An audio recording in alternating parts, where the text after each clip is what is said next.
Tenemos el honor de tener esta tarde a la máxima figura del deporte ecuatoriano, un gran deportista que sin duda alguna se ha ganado ya un espacio bien merecido en la historia de los libros del Ecuador, del deporte. Jefferson Pérez, bienvenido, buenas tardes.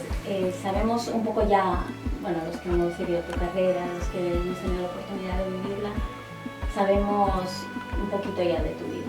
Pero para los más jóvenes, cuéntanos, sabemos que tu vida ha sido un poquito complicada, tu niñez. ¿Cómo impactó esto en Jefferson que es ahora? Bueno, básicamente tuve la suerte gigantesca de crecer en medio de limitaciones económicas, pero nunca en limitaciones emocionales ni aspiracionales. Siempre con un nivel de creatividad extremadamente alto y con una gran libertad de correr por parques, por ríos, por diferentes lugares. Es así que luego cuando empiezo a hacer deporte, encuentro que en el deporte Dios me había dado un talento como para intentar ser el mejor del mundo. Y bueno, tuve la suerte de ganar las dos únicas medallas olímpicas que tiene Ecuador y también luego ganamos como alrededor de 8 campeonatos del mundo de atletismo. Entonces fue un proceso y una época muy interesante en los cuales entendí de que conjuntamente o paralelamente a la preparación y a la participación deportiva necesitaba entender e ir a la universidad y bueno, terminé mis estudios universitarios en administración, luego hice un par de maestrías, una en Ecuador, otra aquí en España y luego de eso entendí de que había principios y valores que el deporte me había enseñado para otras actividades, como son la honestidad, el trabajo en equipo, el respeto, los análisis de riesgo. Y todo eso decidimos ahora hacerlo en proyectos. Entonces llevamos ya varios años haciendo diferentes tipos de proyectos basados en esos mismos principios y valores. He leído en alguna entrevista que te hicieron hace algún tiempo que dijiste que la fama es una llave que se utiliza según te convenga. ¿Tú cómo has utilizado esa llave de la fama? Bueno, yo tuve la suerte gigantesca cuando fui medallista olímpico, me dieron becas para estudiar. Entonces, y luego cuando estudié mis estudios universitarios se abrieron aún más puertas y era para hacer mis estudios de posgrado. Entonces, yo sí diría que definitivamente el deporte, cuando llegas a alto rendimiento y obtienes buenos resultados, puede convertirse en una llave de oportunidades. Ahora, ¿qué oportunidades decides tú tomarlas? Pues de esto es de acuerdo a tu esfuerzo y tu compromiso. En mi caso, básicamente, lo que intenté es tomar las oportunidades de la educación. Bien, ¿y cómo es cargar con ese peso, entre comillas, de ser el mejor deportista ecuatoriano, doblemente olímpico? Honestamente, he tenido la suerte gigantesca de rodearme de amigos que me permiten entender los entornos, como los desafíos que día a día necesitamos enfrentar, pero a la vez también agradecer a Dios por los talentos que te ha dado, por las cosas que tienes pan en la mesa, por la salud que tienes, que a veces nos preocupamos más del coche, pero no nos preocupamos de ir una vez al año donde el médico para que nos haga revisión, pero nos preocupamos cuando el coche no tiene gasolina, cuando el coche las ruedas están mal, cuando necesita la suspensión, los frenos, líquido de frenos, todas esas cosas. Pero no nos preocupamos de decir, oye, tengo dolores aquí, necesito que me vea el médico, necesito que me chequee el médico. Amigos, los coches necesitan gasolina, cargales antes que se vacíe el tanque. Lo mismo pasa con el ser humano. No esperes a que estés enfermo para ir a un médico. Sé prevenido, te sale más económico ir antes de que te hagan revisión. Jefferson, para las personas, los jovencitos que empiezan ahora en el mundo del deporte, ¿qué les dirías? Que el deporte es un complemento para la formación de la vida extraordinario, estupendo. Mira el deporte como aquel libro que todos tus maestros te piden que leas. Aquí es el libro que te gustaría leerlo. Pues el deporte es esa actividad, la actividad complementaria que te va a servir para cuando seas grande. Porque en el deporte lo que vas a aprender es constancia, perseverancia, honestidad, esfuerzo, compañerismo, respeto, y todo eso luego te va a servir en tus actividades profesionales. En 2008 te retiraste de la competición, ¿verdad? ¿A qué se dedica ahora Jefferson? Efectivamente, a partir del año 2008 yo me retiré, sin embargo, desde inicios del 2004 Inicié con algunos proyectos empresariales. Tenemos el tema de una empresa de construcciones, tenemos una empresa de una radio de comunicaciones en Ecuador, y también tenemos una empresa de producción de eventos deportivos. Entonces todos estos, y también la fundación, todas estas cosas ya iniciamos en el 2004. Entonces cuando yo me retiré en el 2008 del deporte, ya tenía muchas cosas, muchas ocupaciones, muchas agendas en otras plataformas. Y justamente uno de los proyectos que tenemos con el tema de la constructora se llama Torres de Luca, que es un edificio de departamentos en la ciudad de Cuenca, que es una de las ciudades que ha recibido premios mundiales por ser catalogado como una de las mejores ciudades del mundo para vivir. Entonces, justamente decidimos ahí hacer un proyecto. Perfecto. Y antes de entrar un poquito con esto de los proyectos, hemos vivido una tragedia hace unos días, el 16 de abril, tremenda en el Ecuador, que fue el terremoto. ¿Tú cómo lo viste? ¿Cómo lo viviste?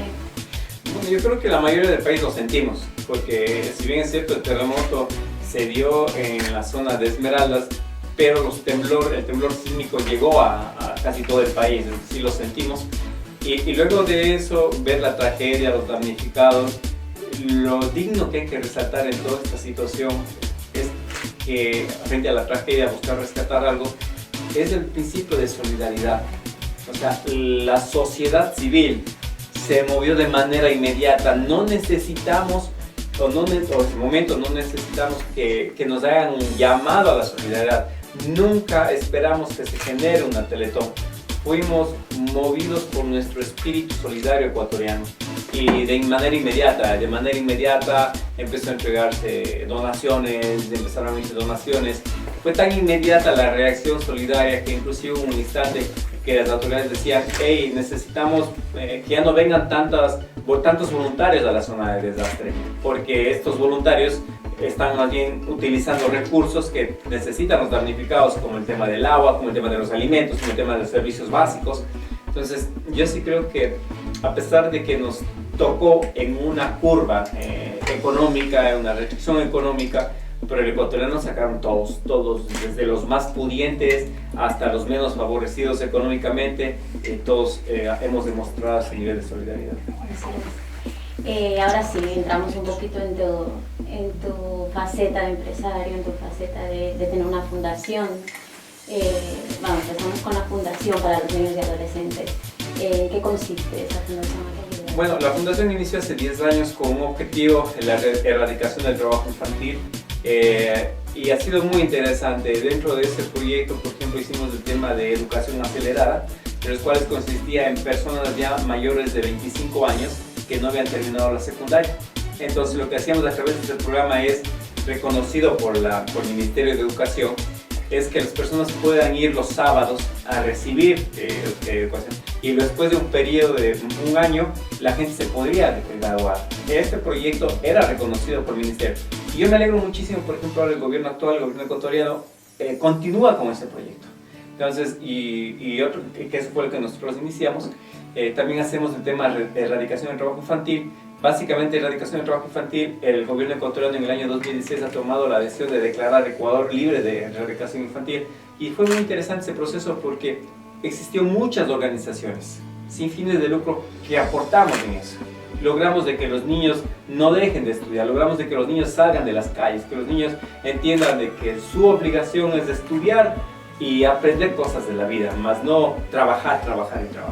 Y ahora básicamente la fundación se dedica a actividades de desarrollo integral para los niños en tiempos libres. Entonces logramos de que los niños después de clases puedan hacer actividades culturales, actividades gastronómicas, actividades artísticas, actividades deportivas, una serie de actividades.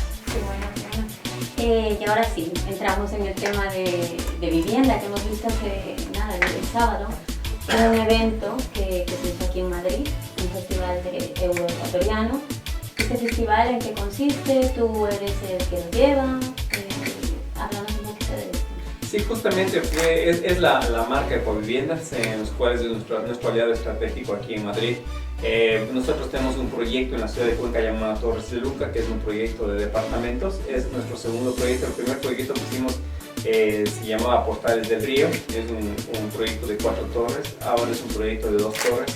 Entonces lo que hemos venido justamente preocupados de que en los últimos años ha habido muchos escándalos de fraude, de empresas fantasmas que aquí toman recursos de los migrantes y desaparecen.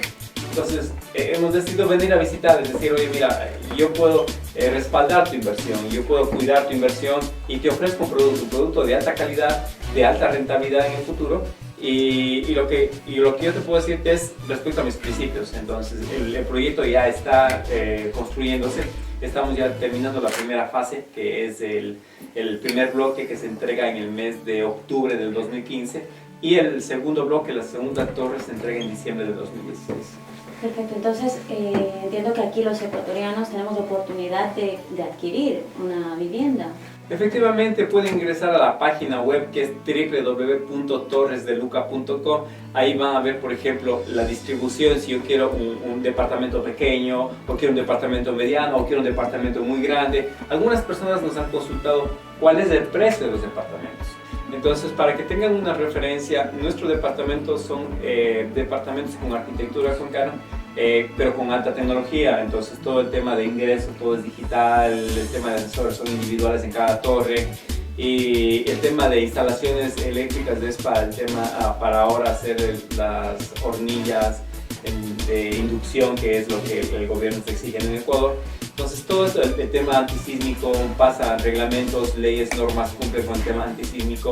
Entonces es realmente una inversión que intentamos que sea para toda la vida, una inversión que probablemente estamos conscientes que lo que voy a hacer en esta inversión es pasar a mis futuras generaciones. Yo quiero que mi hijo pueda heredar algo, y para eso lo construimos. Entonces el proyecto como tal, les habíamos comentado, esto se entregará para el mes de octubre. Y de momento es en Cuenca, ¿no? Sí, efectivamente es en Cuenca. Entonces, para todos los amigos, como les comentábamos, que a veces nos preguntan el tema de los costos, ¿no? ¿Cuál es el costo? Todo depende del tamaño, pero para que tengan un promedio es aproximadamente $1,000 el metro cuadrado. Entonces, para que tengamos una idea de costo. Perfecto, Jefferson, muchísimas gracias. Es un honor nuevamente tenerte aquí como persona, como deportista y ahora como empresario. Muchísimas gracias. Quiero agradecerles infinitamente por todo el respaldo para el proyecto Torres de Luca. Un abrazo gigantesco a todos los amigos de Canal Evento.